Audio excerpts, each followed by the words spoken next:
So we're here in Serbia, and as you all know, as we're traveling to different countries, different parts of the world, not only are we looking at what would it take for the cost of living if you wanted to move to a country outside of the US or Canada, but also, can you get residency? Is it even worth your while to explore it?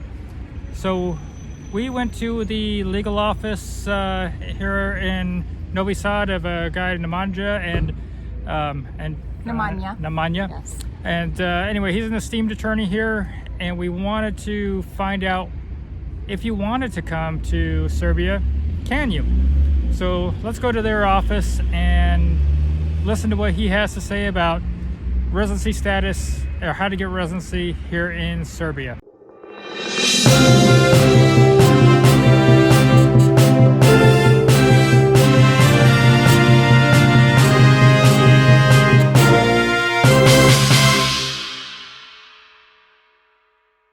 Okay everybody, so Julie and I were in Novi Sad and we're with an esteemed attorney today, and he's going to answer questions for us about residency and property and different things for those of you that are thinking about coming to Novi Sad to possibly live, look at residency, or retire. So today with us is Nemanja. And well, should I take over? Yeah. Yes, go ahead and take on over here. Okay. My name is Nemanja. I'm an attorney here in Novi Sad. That's the north region of Serbia. We are the immigration experts here, and among other things, we specialize in labor law, company law, so type of part of corporate branch of legislation. So. Warren, you asked me before this video, how is it possible for the citizens of the United States to get residency here in Serbia? So there are several types, but I could suggest that we start off with the two main, how should I say, entry points. You can either invest here, and when I say invest, we can talk about two different topics. You can just invest money here in, I don't know, property, business, stocks, and it's a debatable how much money would you have to invest, because someone would say $100,000 or €100,000, but if you would like to invest in, I don't know, agricultural land, then you have to fulfill some other conditions that the state is requiring, and the amount of investment needs to be higher.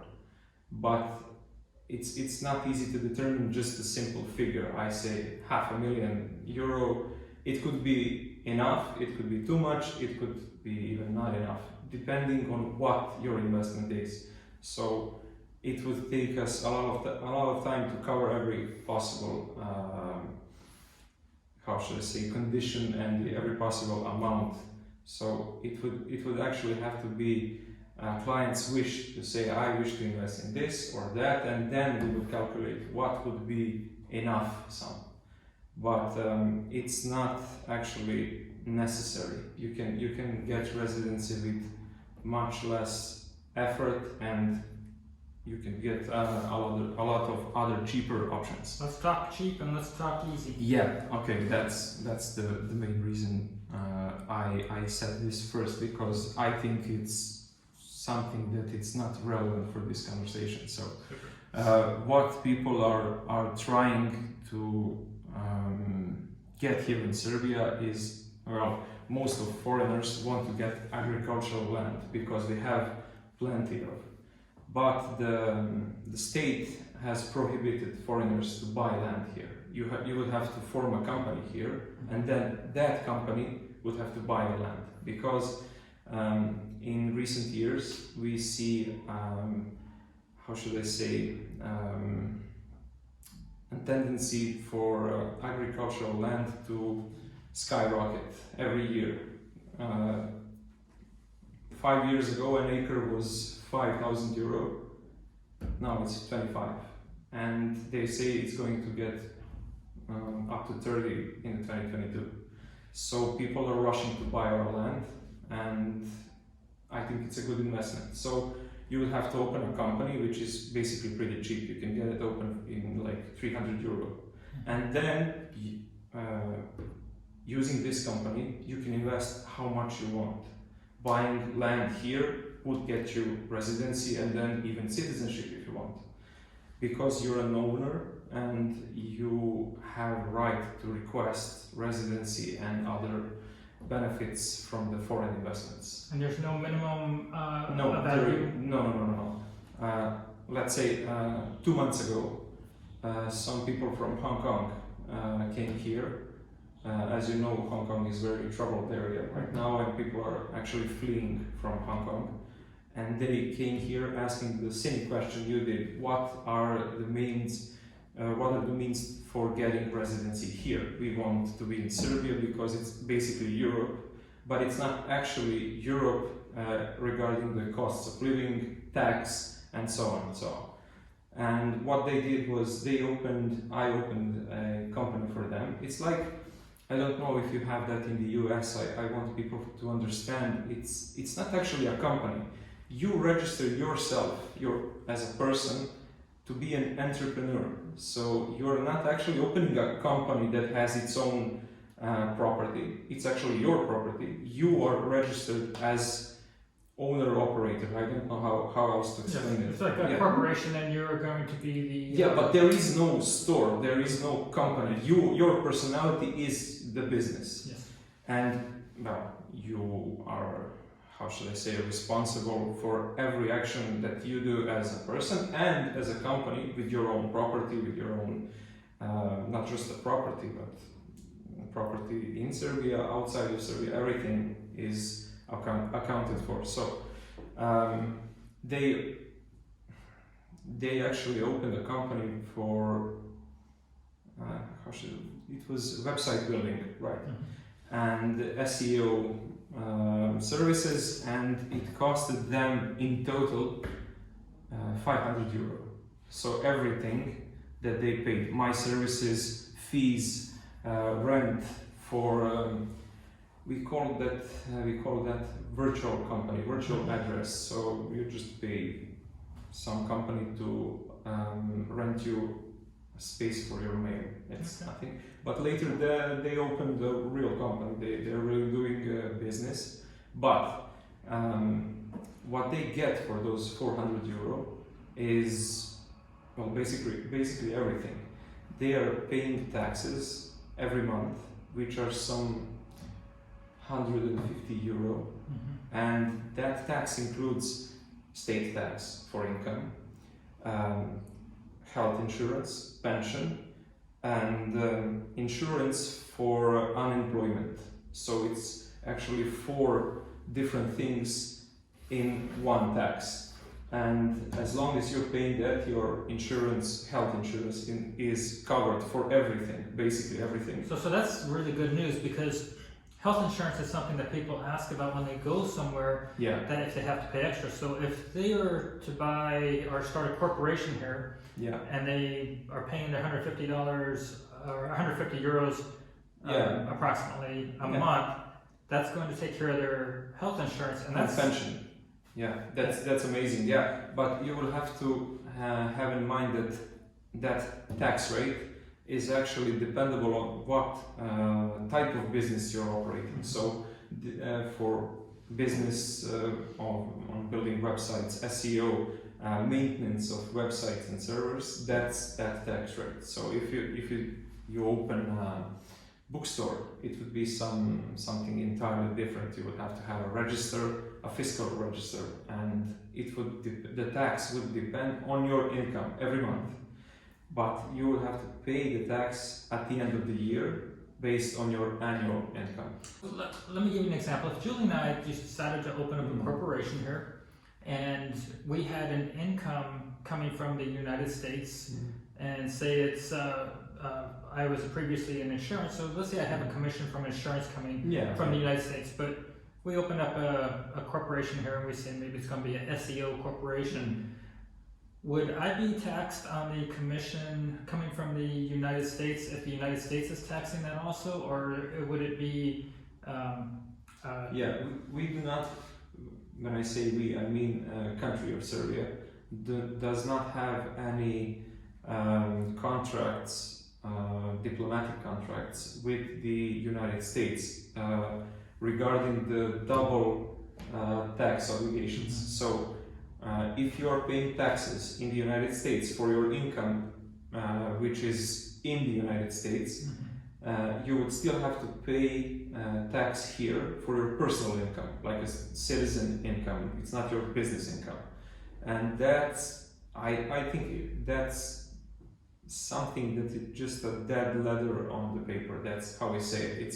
It's just written that you would have to pay double tax, but actually our tax administration would just look the other way, because it's not fair for you to pay double taxes, and it's not something that you are operating here in Serbia. It's two different things. You have your SEO company here and you have your commissions there, and you just need to keep those how should I say, proof that you already paid tax here, and they would just let you go. They would not do anything. So when I say you would not have to pay double tax, I'm saying because that's the practice here in Serbia. But if you look at the law, you would have to pay double tax for your income in the United States and here. And I don't know for how long that is going to be the practice. But our friends at the tax administration say it's likely not going to change ever. So, yes. And so if we had somebody coming from America on Social Security or veterans benefits that are basically retirement money coming from the government or disability money coming from the government, same rules apply, because you pay, I suppose there are taxes for all those income in the United States. But that would be tax-free because it's government money being provided for their retirement or government money being provided to a veteran that was disabled for some reason. You will just have to show that that's tax-free in the US, and they would probably just leave you alone. They would not ask another tax rate for this, especially it's not business related. So. And I would just have to say, if you would do some business here, registered here, and actually provide services in the US, which a lot of people here in Serbia do, especially the foreigners, the tax rate is 46%. So it's almost half. It's too much.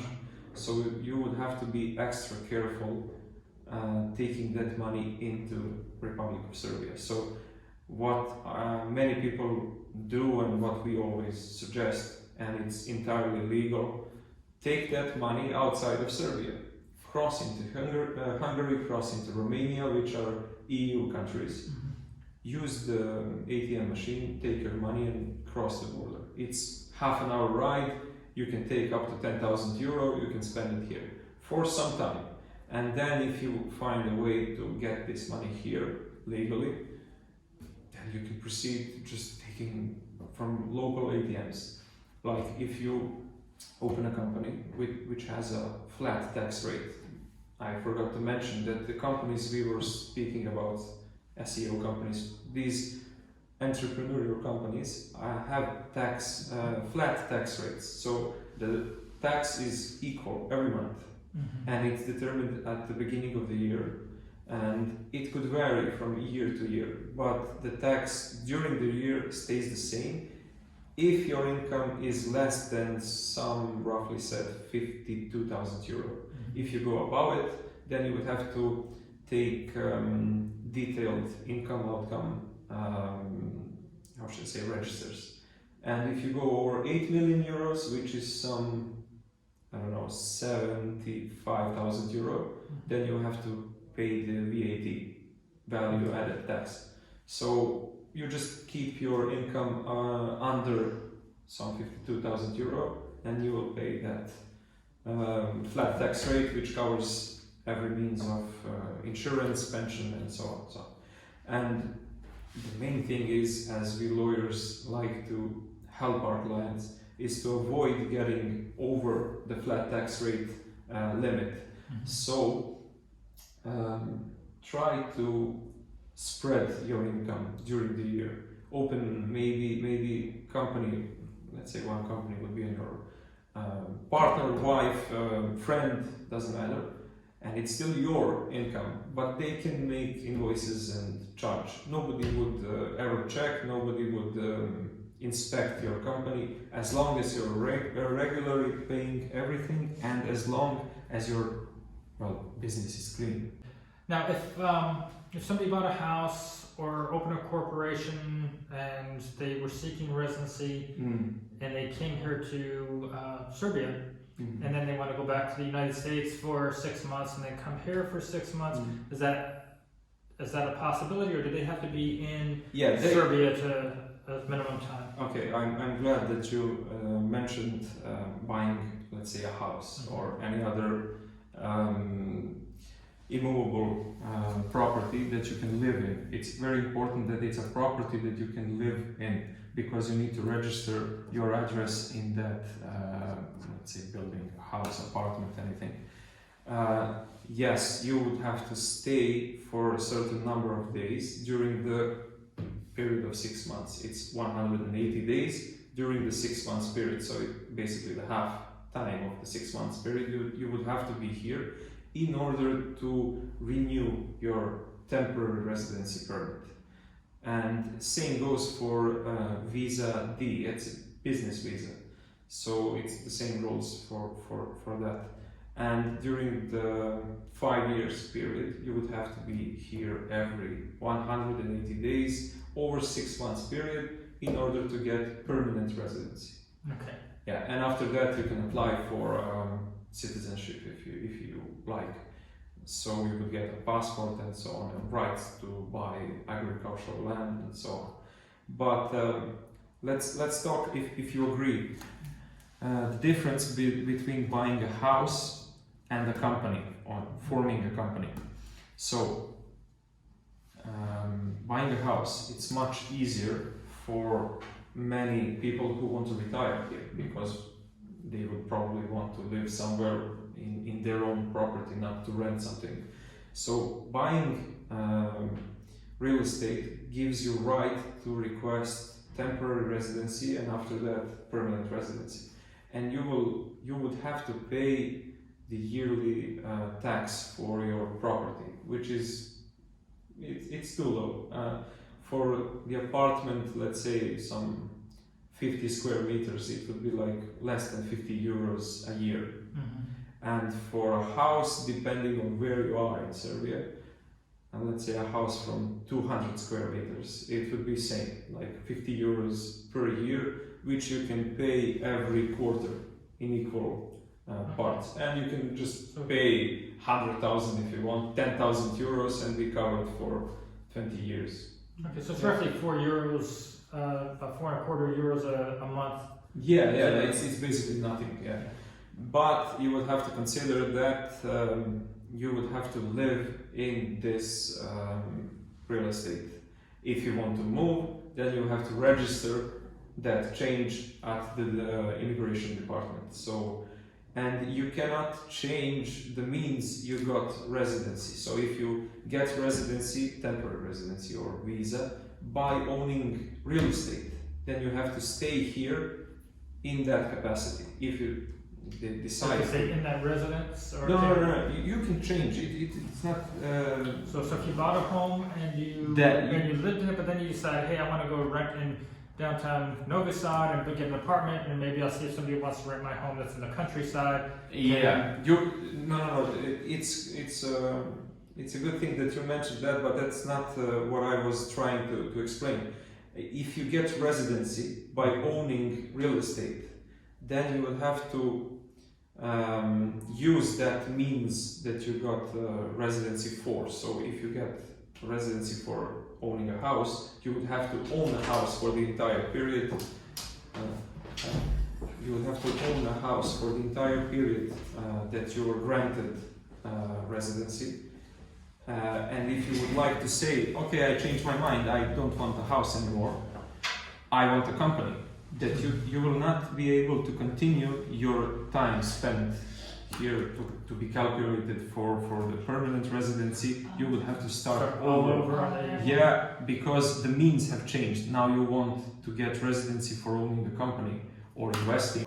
So the easiest way is obviously to buy a house. Yeah, easiest way is to buy a house and then pay tax from your income abroad, and you have to pay it abroad, not here, because you would be spending a lot of money on tax, 46%.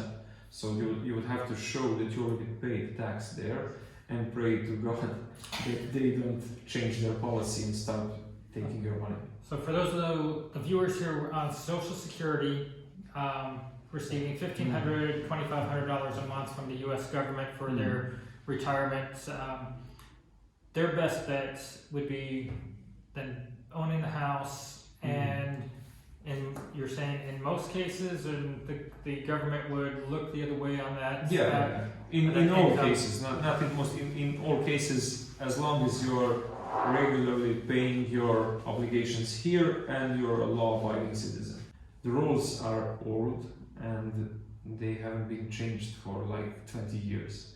So that is why they are not imposing it every time, because it's just not it's not according to the EU. It's not how should I say, it would not be tempting for anyone to come here in Serbia if they would be still using those rules, but until they change, they just have to close one eye and pretend that it's a modern law. So there's risk involved, that you can come here and be here for 3 years, nobody cares, and then 3 years from now they might decide, let's start actually 5 years.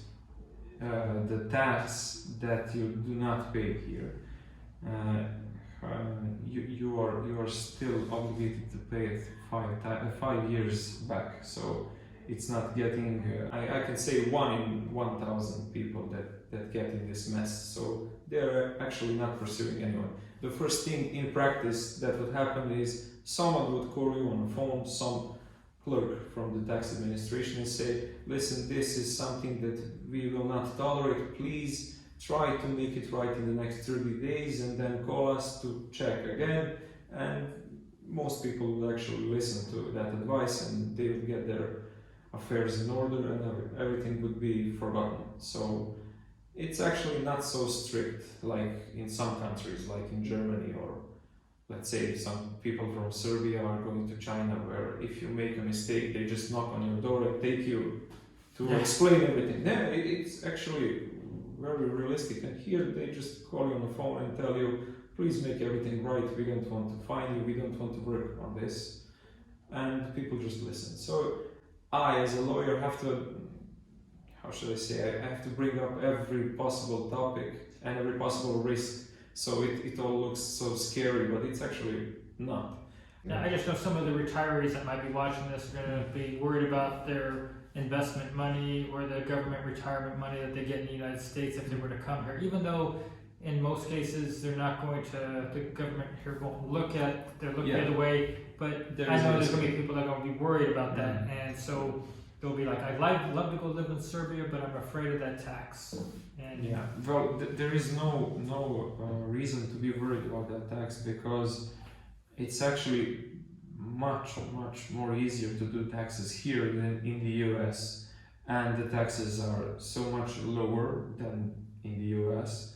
And even though I said some things that might look scary, there actually are not. If you would come here as a person who just wants to enjoy his retirement and own a house, you would have your retirement money from the US. Nobody would actually ask anything from you. You're not operating a business. You're not making that money by work. You're just receiving your pension. And the pensions we haven't covered in this video, because I never got to that point. Nobody would touch you for the pensions because it's a different regime. Let's say 1/3 of pensions here in Serbia are actually from Germany, from Austria, because a lot of people here used to work there. Actually, after the Second World War, most of the workers in Germany came from abroad, and let's say some 20% of all the workers in Germany came from Yugoslavia, mainly from Serbia. So we have to regulate that question here very thoroughly. So if you're receiving pension from abroad, it's your pension. Nobody is asking for any tax for that. Excellent. Pension is tax-free. So that's where we were going with the Social Security, because that's kind of the government pension. Yeah. So that's going to give peace of mind to people then that they can come here, receive their retirement, and not worry about losing potentially 46%. No, that's just for operating the business. That's for Okay. personal income, and pension is not income. It's something you Okay. already earned. Everybody, you got that. Okay, so I feel there's going to be a lot of cuts in this week. no, but that will be very comforting for people to say, well, I'd love to go live in Serbia, Yeah. and because the average person on a Social Security, a single person average is $1,500 a month they get from the government, and the average couple is $2,500 a month, and so they could have a decent life in Serbia with that money, and then they may have money that comes from investments like a 401k that is taxed by the U.S. government because it's from the savings that go towards retirement that a person has. And so I think that would probably fall into the non-taxed category as well. Yeah, probably, yeah. But even if it does not fall under non-tax or tax-free category, you would still be, and I don't know how to say, but forgiven for not paying taxes.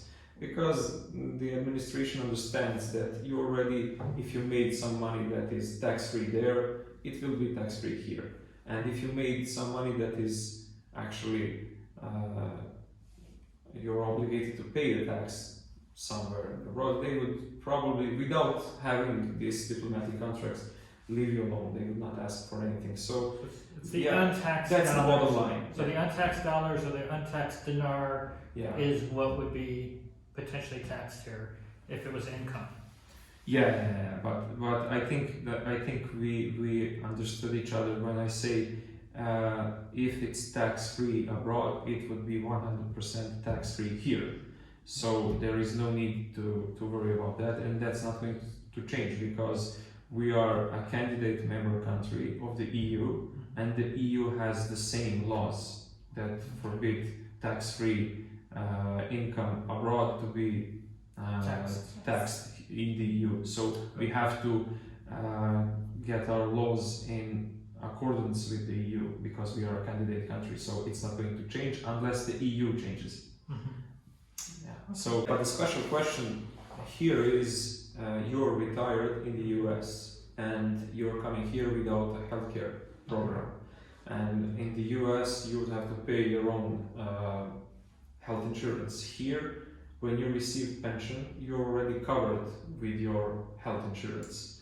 So you will have to see how much money per month will you have to pay for health insurance, because it's possible here to get state health insurance. You will just have to pay the social service certain amount of money every month, or you can pay in advance and they will just take or you can take your own.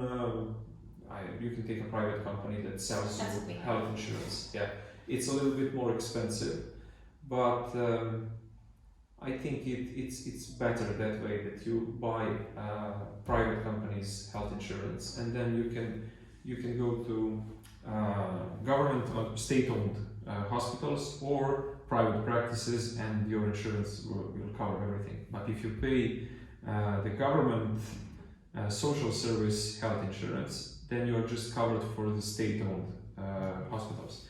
Every lawyer here in Serbia has a rate that is determined by the bar, and we cannot charge more than that prescribed amount. When someone calls us and say, I want to go and live in Serbia, how much money would I need to spend on just getting here, aside from like tickets and rent or something like that? Then I say 2,500 euro would cover all of my services. So you would get a company, you would be applying for tax, flat rate tax. So I would find a way to manage to get your flat rate tax. You would have to spend more than you should. And then I will apply for work visa, residency, and then go with you to renew it for how many times you would need to be renewed. And that would all cost at minimum 2.5 thousand euro. Okay. Yeah, but if you already have a visa, which is basically the same documentations for permanent residency, then the amount is actually considerably smaller. It would be some 1,800 euro, because I don't have to deal with the police, immigration department in getting your visa. I would just have to apply for everything else. But if you want a house, you should check your seller, because the seller could be in debts and he could be in serious trouble and trying to sell you his property that is actually seized, and that is the most common problem here. It's not happening a lot of times, but from time to time they are trying to fool the foreigners, because sellers think you are not going to manage everything here in Serbia. I'm going to sell you whatever I can, and after that you try to manage. So what I do is, first of all, I check the house if there are some, I don't know, hidden legal problems, like, I don't know, mortgages that are not shown in the register, because let's say the bank loan was taken by seller's predecessor, father, mother, 30 years ago, and we still have a problem that the registers are not completely updated. So you could be buying a house with a mortgage and you don't know it. So I go to every court, depending on the location of the seller, and check if there are any legal proceedings against him or against that specific location, and if all construction permits are in order. And then I make a contract, I schedule a certification at the public notary, and then after that I make sure that your newly bought property is correctly registered to your name, and that the tax is correctly calculated and delivered to you. So when you hire me or anyone else here in the city, you would be getting something that is certain and sure. You know what you're buying. It's very, very informative. I'm glad that we clarified the Social Security, because that would be the part where some people out there are freaking out about, but I think now we got that all good. So I guess what we'll do is, in closing, if you're interested in coming to Serbia and you've got legal questions, you want to know whether or not this place is going to be right for you, and you need to get some legal questions answered, this is going to be the man here. I will be putting their legal office email and his email into the video description so that you can reach out. And then, of course, if you have any needs here to take care of legal needs, please come over and speak with Nemanja. We'll be able to help you out. And the name of your law office? It's just Andelkovic Law Office. Andelkovic Law Office. Yeah. And again, they're a well-respected and esteemed law office here in Novi Sad. So I thank you for your time today, and I'm sure that the viewers thank you.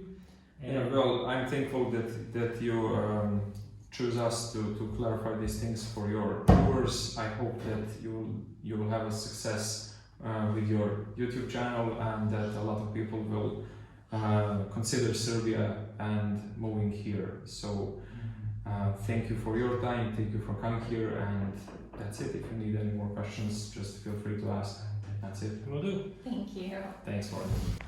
Thanks for joining Julie and I in Novi Sad, Serbia, as we explore the cost of living and what it takes to get residency here in this city and in this country of Serbia. If you haven't already subscribed, please do so, and don't forget to give this video a like, and please join Julie and I as we travel through the rest of Europe and the world and explore what it's like to be an expat in other cities and countries. And of course, we'll do the tourist stuff as well. Thanks everybody, and have a great day.